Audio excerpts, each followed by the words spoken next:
Hey, hello! This is Professor Game, where we interview successful practitioners of games, gamification, and game thinking who bring us the best of their experiences to get ideas, insights, and inspiration to help us in the process of getting students to learn what we teach. And I'm Rob Alvarez. I work at IE Business School Publishing, where we create interactive and engaging learning materials. So hello and welcome to Professor Game. We're back once again, and now we're here with Sylvester Arnab.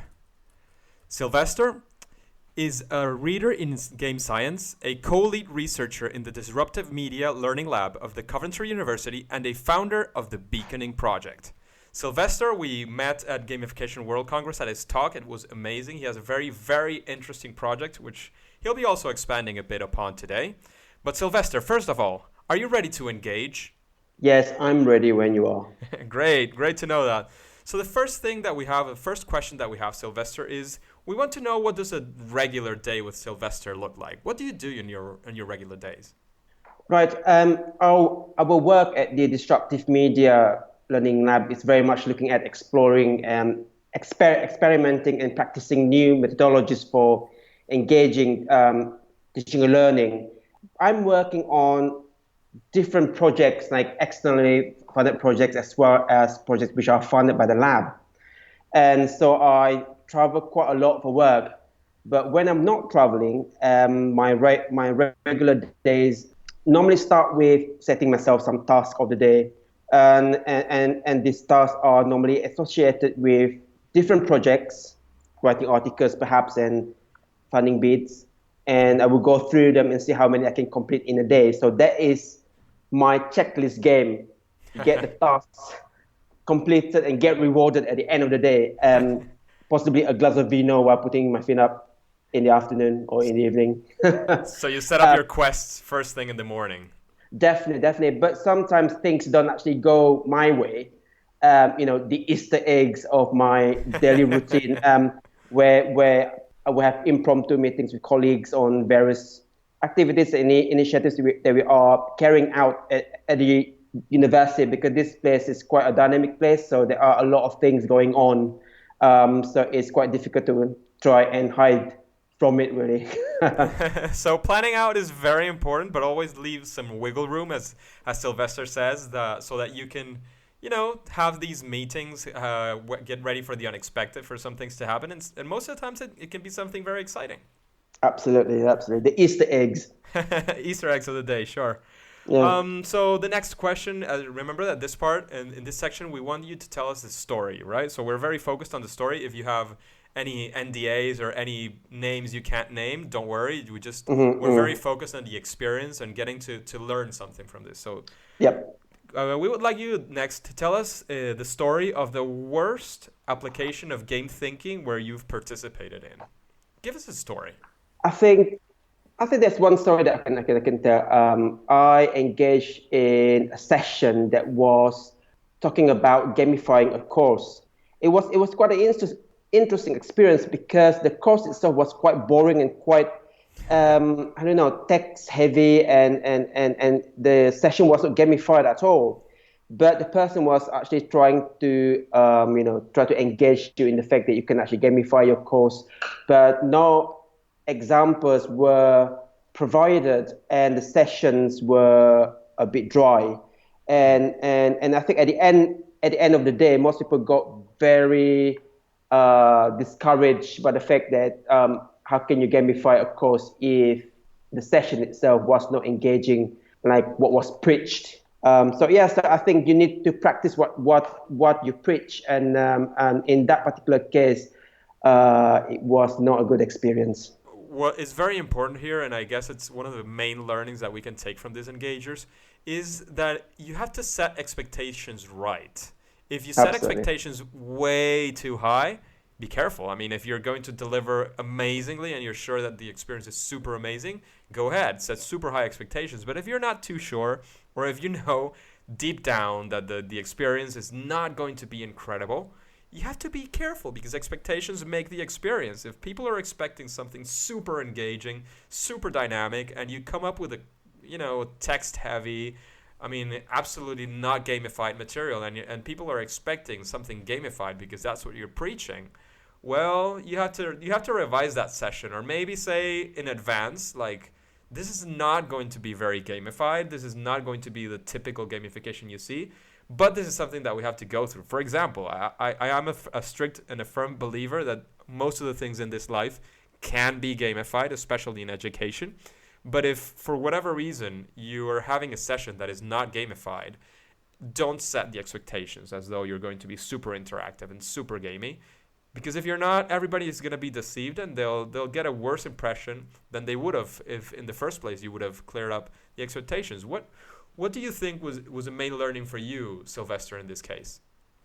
Main learning for me is to really understand the audience that you are trying to reach out to, and to really think simple, because the simplest methodologies and the simplest approaches that you take would engage your audience better.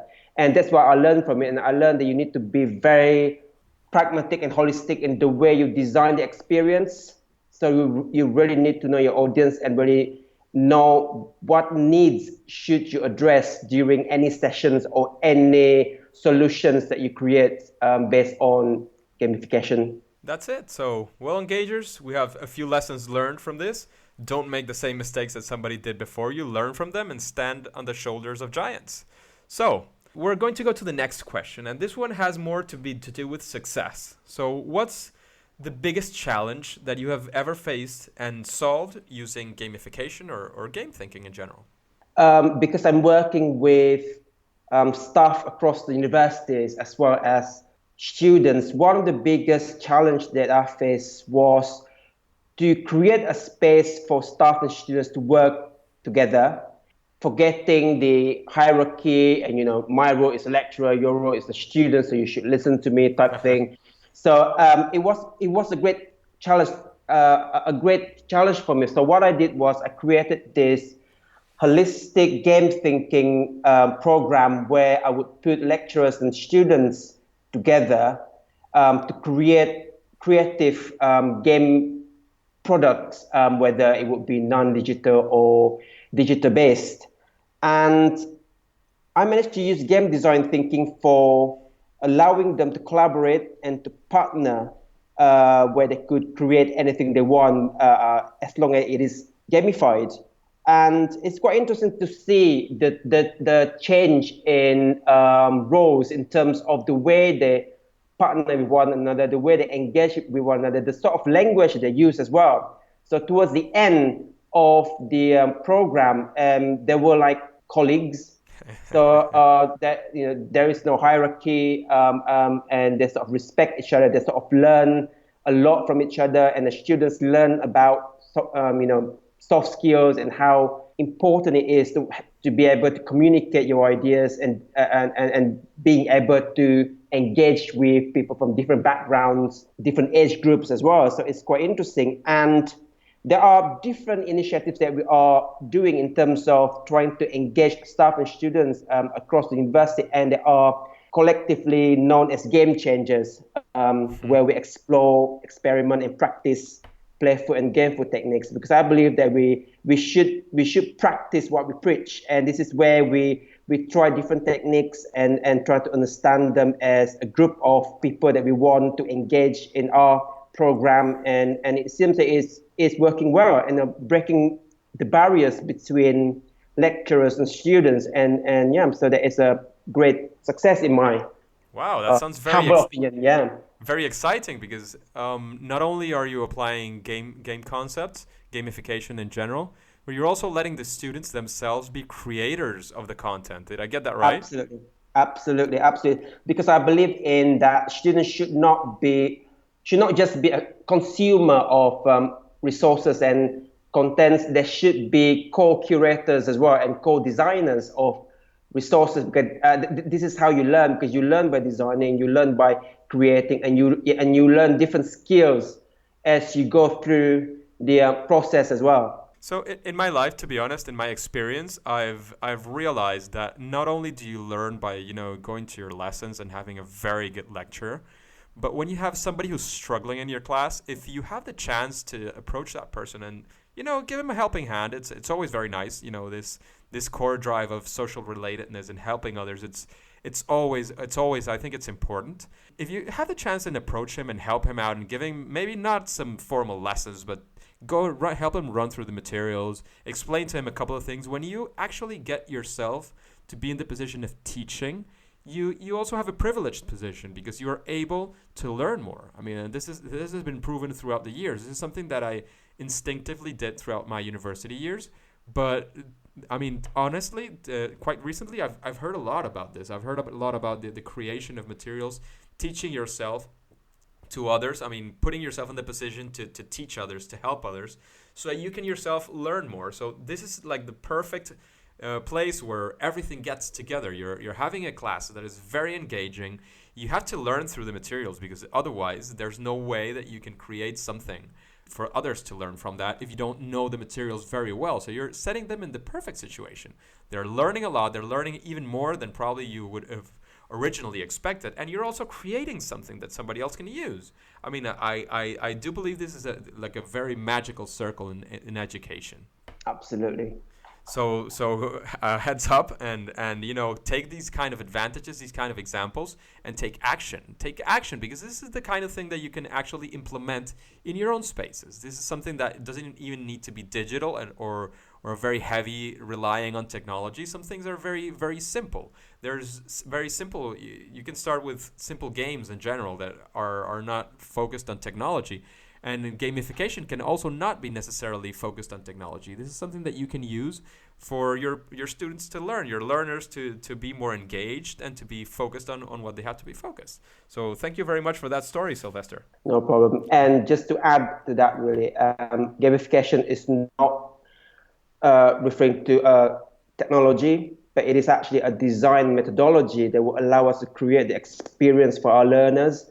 And I think it is a human-driven approach where we can understand our learners and then create the desired experience for them. Very powerful. That's it. I'm completely. I mean, I couldn't support that phrase more.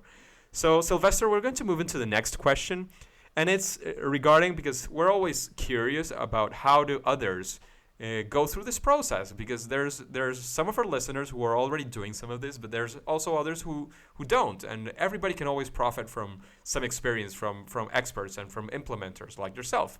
So the next question has to do with the process. All right, what's the process that you typically follow to apply gamification to a situation or to a learning material or to a learning experience or to education in general?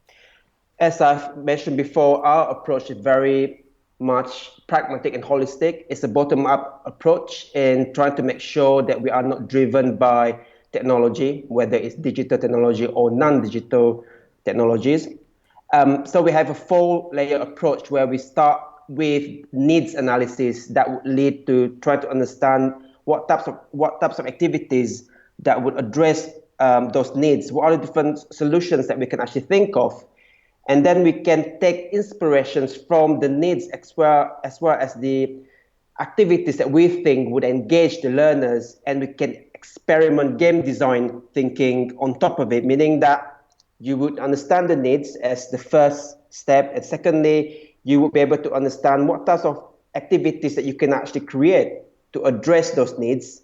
And the 4th layer is, can we gamify it? Can we add a bit of play? Can we take inspirations from existing gameplay that we are all familiar with? Because our approach is you have to be very simple in your approach so that you will be able to engage your audience regardless of what age they are, because everyone has got connection with simple gameplay that they are used to when they were growing up. So from there on, you will be able to identify what types of technology that would help you to implement this gamified strategy.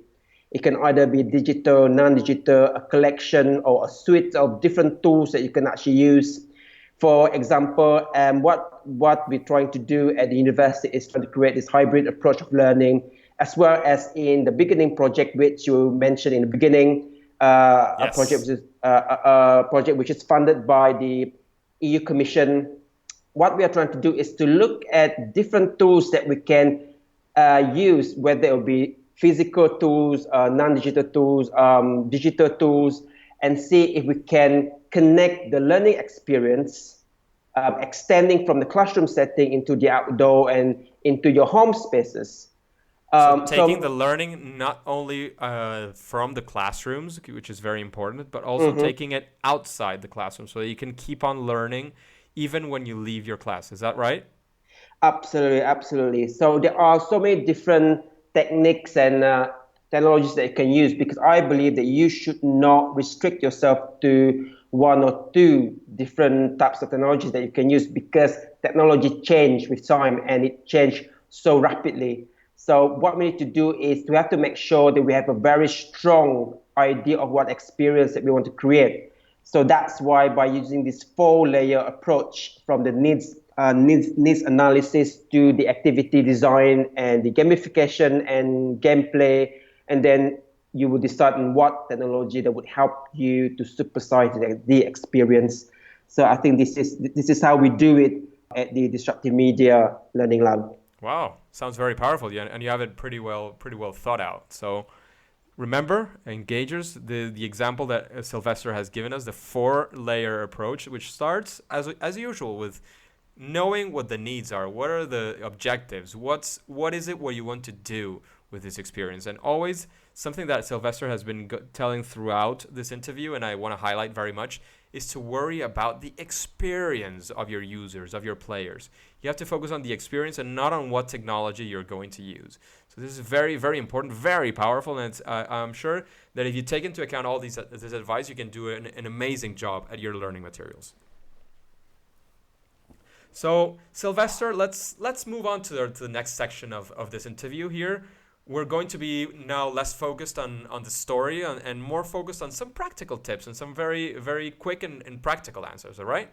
So Yep. the first one is, we would like you to name for us a best practice for gamification. For me, can I say two? One is digital gamification and the other one is non-digital gamification. Sure. For digital gamification, I think I'm very intrigued with Fitbit. I think it is an interesting platform that merge it's such a hybrid experience that would engage you and help you to nurture, healthy behavior and attitudes. For a non-digital. Sorry to interrupt you, Sylvester, but what would you highlight of the experience from Fitbit? What do you think was something that we could maybe replicate, or what's a best practice that we could repeat on some other process from the learnings that we get from Fitbit? Best practice for me is, I believe that sometimes extrinsic mechanics can help you to discover your intrinsics. So you will be able to nurture that behavior. You'll be able to nurture healthy habits, because sometimes when you're trying to reach the hard to reach, you will need to actually use different techniques in onboarding them to the system. And once they have found their own personal intrinsic motivations, they will be able to retain the habit and they will be able to continue with the healthy behavior. So this is quite similar to when you do learning as well. You need to find something that will onboard your learners. And once they are onboarded into the system and the programs, you would help them to discover their own objectives and their own intrinsic motivators that would help them to sustain their engagement. So this is very related to, I think it was an article in the Octalysis group. I'm not sure where I read it. I know it was related to Yukai, but where he was saying that sometimes you do have to use some of these techniques, which he calls black hat, to actually get people to take action, because that's probably more immediate. Many times when you take into account the external motivators, the extrinsic motivation, sometimes it's a lot more immediate, and you need that immediate things to, to snap the fingers and get people going. And once you're going, once you're already running, you're on track, you say, well, now we have to take care of the long run. And you can take care of both things, but it's a very interesting point that you raise here, because maybe sometimes you use these extrinsic motivations to find out what are your intrinsic motivations and keep you basically on track. Because as we know, and as you've highlighted, sometimes extrinsic motivators are not good for the long run, but they help you explore which are the intrinsic motivators that help you keep a nice habit, like education, like learning, like there's many things that could be good for you, which you can discover through extrinsic motivators. So that's a very powerful, Sylvester. What's your tip on non-digital? Non-digital. There is a project that I've been involved in for the past 2 years, and I think it is one of the a good example of non-digital gamification. The project is Erasmus Plus Playing for Real project, and it's been going on for the past 2 years. And what the project is trying to do is try to engage unemployed people from the age of 40 years old and above. Okay. Those who are qualified, but because of the economic downturn in the countries, so that they just couldn't get any jobs and stuff like that. So they are a bit scared, and they've sort of lost confidence in their own qualification and the skills that they've gained for the past few years. So what the project was trying to do is to create a program that would help them to discover different skills, to discover new knowledge about themselves, about what they can actually do, and not be restricted by the qualification that they have. Okay. So we created a gamified program, and the development was led by a company which is called Cookiebox, one of my good friends. And this program is not digital at all. It is a gamified leveling up program, 7 levels that will allow you to discover your weaknesses, your strengths, what you are anxious about, what you are angry about, and then that would help you to discover different things that you are good at. And from this experience, some of the social groups that we worked with, they managed to discover new skills, and some of them have been involved in creating businesses, creating sort of products that they sell in markets and stuff like that. So we could see the difference in the attitude in terms of they don't have to be restricted by their perceived skills. They have to discover new ways of looking after themselves and building a new career out of the experience that they had with us. Well, like maybe Jane McGonigal, I'm sure she says pretty often, life can be a game. And if you think about it that way, it could be, for those non-gamers, RPG is a role-playing game where maybe sometimes in these games, for example, in video games, you're constantly leveling up your skills, and it doesn't have to do with age. Your character can be young, it can be an old character. You're still learning, and your skills can be continuously developing. I guess that what the experience that you has is almost turning the person into a game character, and you can see all these stats. You can see I'm very good at, for instance, I'm just making this up, I don't know, Microsoft's Office skills. I'm very good at talking to people, and I'm very good at negotiating. But if I also found a new skill, which the new skill is, for example, programming, maybe I could join these together and find something new. It's just like in a video game when you find all these new quests, they tell you, oh, you can't start this quest because, you still need to have some programming skills. And then you go on and learn some new programming skills or level up some of your negotiation skills, for instance, and saying, well, now I'm ready to face up this new quest, this new challenge. And well, if you see it that way, then in not to take the seriousness out of everybody's life and maybe difficult situations that somebody might have, but it helps you to get encouraged and to realize what's your actual situation, where do you want to go to, and of course there's your solution. You had a big problem, which was unemployment, and maybe some people see it as a lot tougher when you're at that kind of age range. And there you go. You have new opportunities. You have new jobs. You have the experience, and you're at a magnificent new place. So Absolutely. Great example, Sylvester. Thank you very much. The next question has to do with what's your favorite game.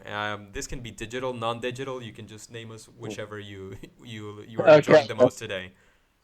Apart from hide and seek, which is a brilliant strategy game, my favorite game at the moment is called Black Box. Okay. This game is exploiting the power of curiosity and creativity. It is a more intrinsic approach where the game is trying to encourage players to think outside the box without any explicit rules or rewards. There is no game instructions, and it relies on players to explore the game and test different strategies to solve the different puzzles. And it's such an interesting game, and I just glued to it because I just couldn't solve a puzzle, and it took me about 3 weeks to solve it. Wow. And I managed to do it, and it was such, that feeling that you get when you manage to solve something, and wow, 3 weeks I managed to solve it, and you don't get anything from it, but it makes you feel good. It makes you feel that you have accomplished something. Accomplishment, exactly. Always accomplishment feels good. Absolutely. So try it out. It's called Black Box. It's such a fantastic game. You will glued. You'll be glued to your mobile phone. So engagers, try it. Black Box. The next question is, out of the people, we've already had a couple of interviews, but who is somebody that you would like or to hear in Professor Game? Who would you like us to interview? I think a very interesting professor who is called Jesse Shell.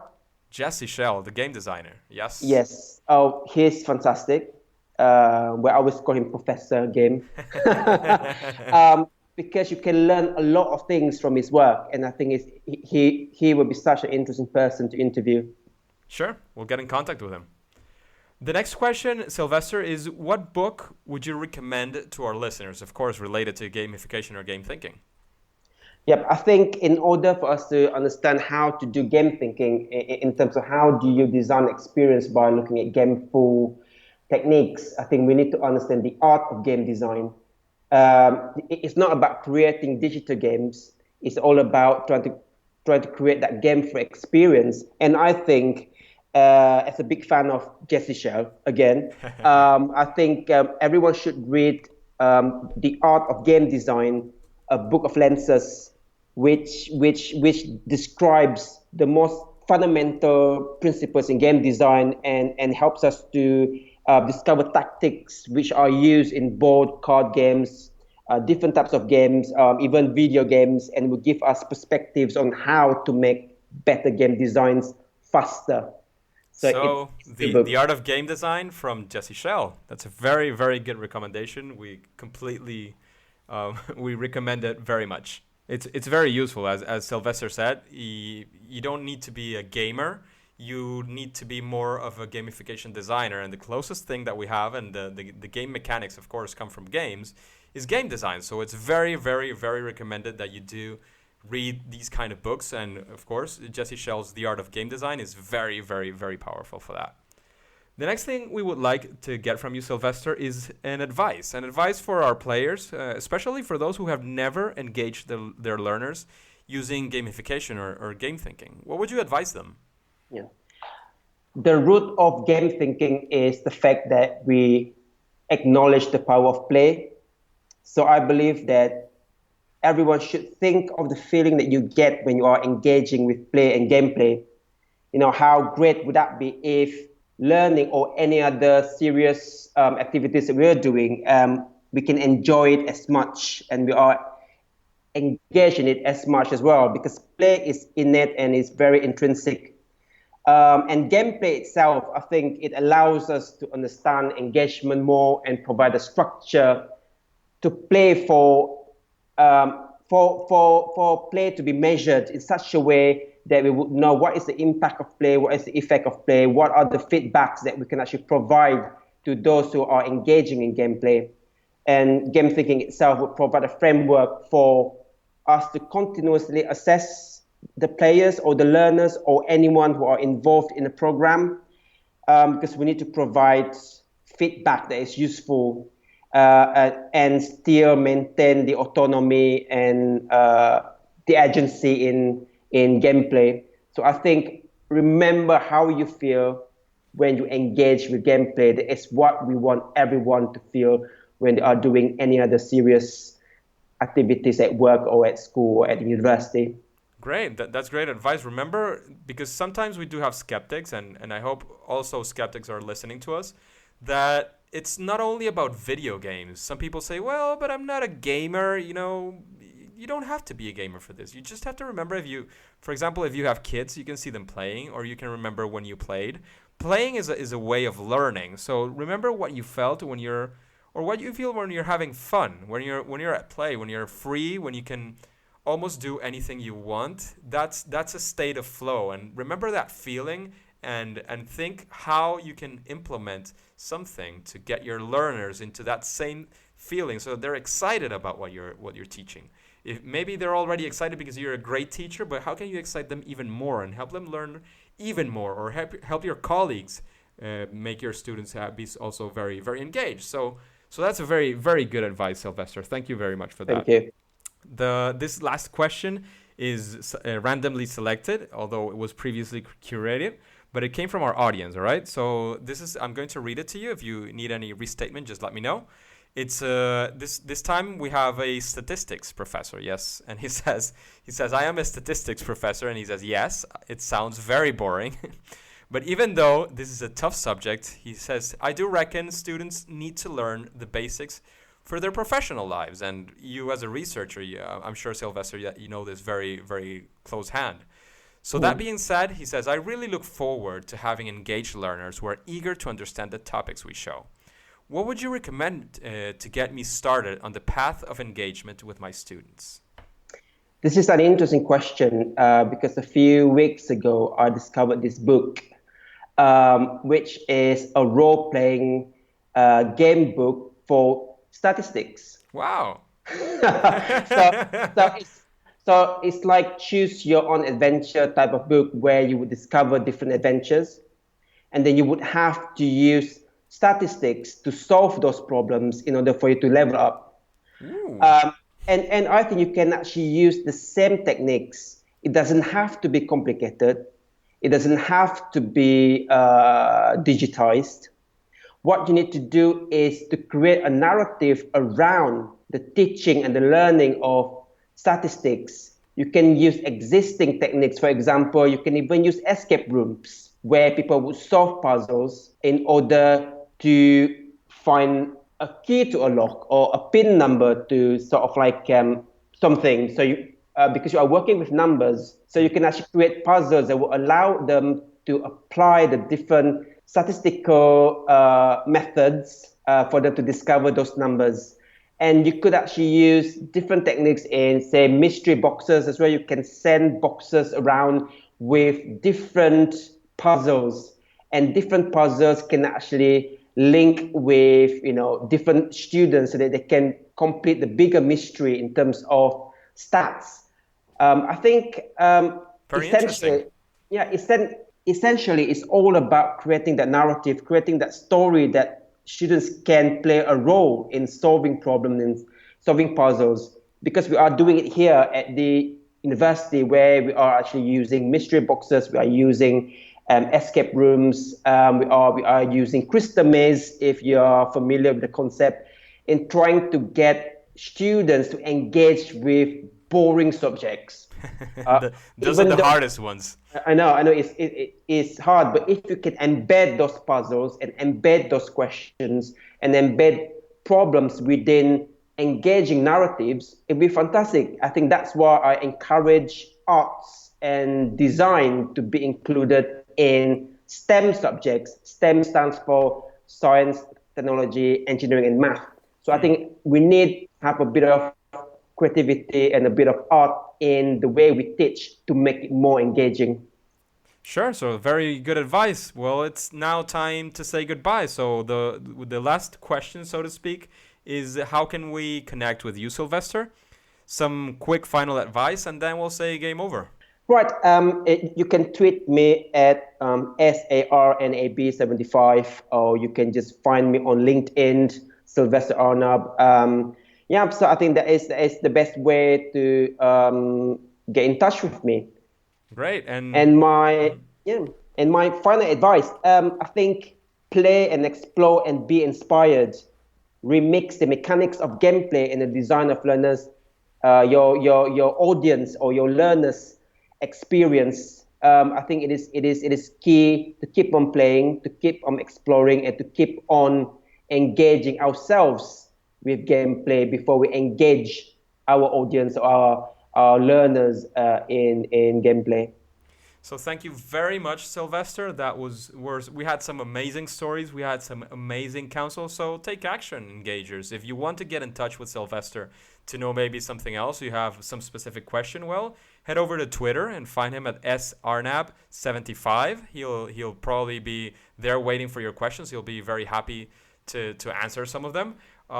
So get in touch. If he's given out a way to contact him directly, so you can have the chance to use it. And thank you very much in general for the whole interview, for everything you've given us, Sylvester. And we'll meet soon. It is my pleasure, and thank you very much. And I hope that everyone has found some useful takeaways from the session. Sure. So until next time, game over. Hey, engagers! Thank you again for listening to Professor Game Podcast.